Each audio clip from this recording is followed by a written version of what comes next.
How you feeling? How's the knee? Yeah, it's surprisingly good. It's gonna be a slow process, but we avoided the major stuff, so I'm very thankful about that. And like I said the other day, I get to come back and play baseball this year, and so to me, that's the biggest thing. Dude, all right, we've talked a lot, okay? But listen, there's an old thing in baseball, bro. If you roll around on the ground like that, you better be stretchered off or dead, okay?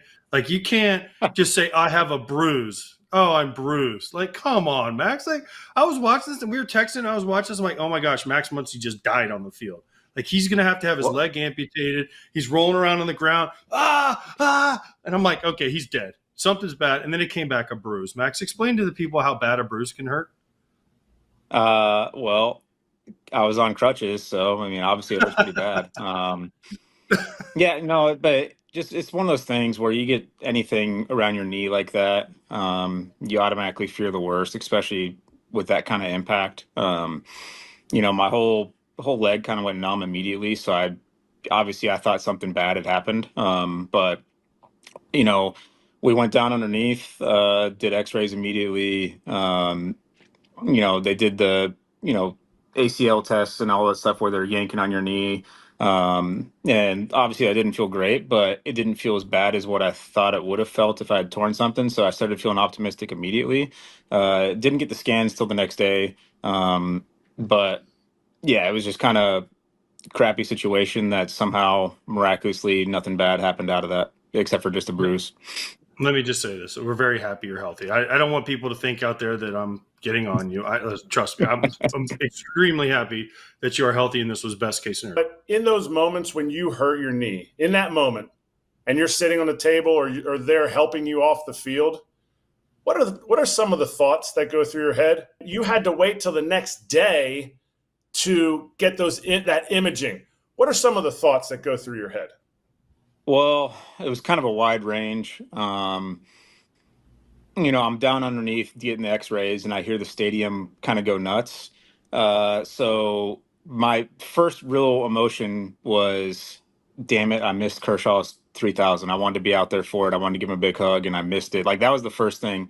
As I'm laying there on the ground, I'm like, man, I need to get off this field, otherwise Kersh might kill me. He's trying to get this strikeout. Like I'm holding up this game. I got to get off this field somehow. And that's kind of the first thing that I was thinking about.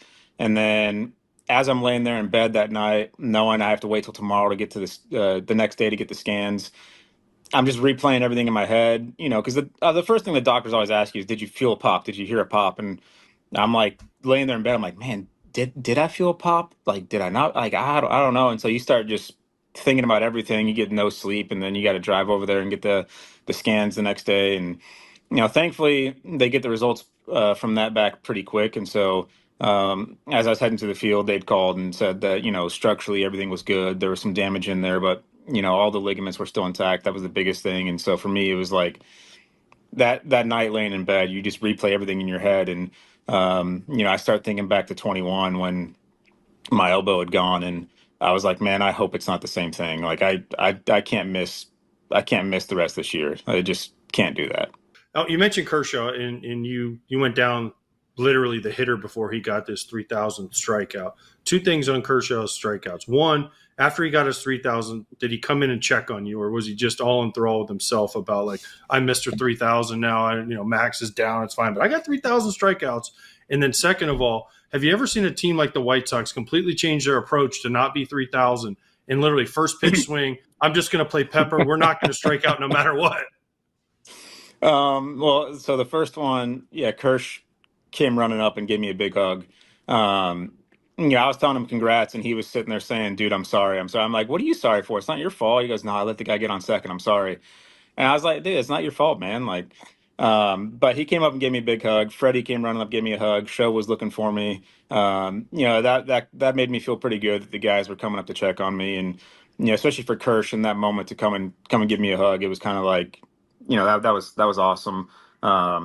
I wanted to give him a hug on the field, congratulate him, but obviously I wasn't out there. And then, in terms of the White Sox, it was, yeah, they were putting everything in play. It was, no one wanted to be that guy. That's for sure. I I think that's something that teams know when you're going in. You go, oh man, this guy's got a milestone coming up. You don't want to be the one to, you don't want to be you don't want to be the guy in the record books on the wrong end of it. That's for sure. When I used to sit on the bench and watch my teammates play games, and guys would never go to like the minor leagues to rehab, I would always be like, oh, this guy's rehabbing against the Marlins. Oh, he's rehabbing it. Literally, Shohei Ohtani is rehabbing in the big leagues. He's doing it on the mound. What are you seeing from him? Not just on the field where he strikes out the side of a pretty decent lineup, but also all the extra stuff that he has to do to recover, get ready for the game. Oh, yeah, and you guys still need him to hit. He's incredible. He's definitely a unicorn. His pitching rehab it's tough. You're doing a lot every single day, and that was part of the decision, I believe, to start having him do these rehabs in games, because when he was throwing the sim games before the game, it was essentially like he was playing a doubleheader, and he's kind of still doing that with all the stuff that he's doing to try to get ready for the games. And from the pitching side, he looks fantastic. He's throwing hard. The off-speed stuff looks nasty. The hitters are off balance on everything, and they're not getting great swings off, and it's just it's really incredible to watch. You're talking about a guy that is as good a hitter as anyone in baseball, and now he's as good a pitcher as anyone in baseball, and like that's so rare to see that, and we've never really seen that before, and we probably won't ever see it again. It's absolutely incredible. Hey Max, I have some friends that are Dodger fans, and they want MVP votes for you because since you've gone down, the Dodgers haven't won. So they're thinking that maybe, contrary to Shohei and Mookie and Freddie and Will Smith and all these other guys, Max Muncy, for all the grief over the years, they're like, oh, Max, blah, blah, blah. But now you're gone, and the last 4 games have not gone so well. So maybe Max for MVP might be on their list. I don't know about that. I'm just I'm a cog in the machine that helps it run, exactly how it's supposed to run. So that's how I've always viewed myself. ご視聴ありがとうございました。チャンネル登録と高評価よろしくお願いします。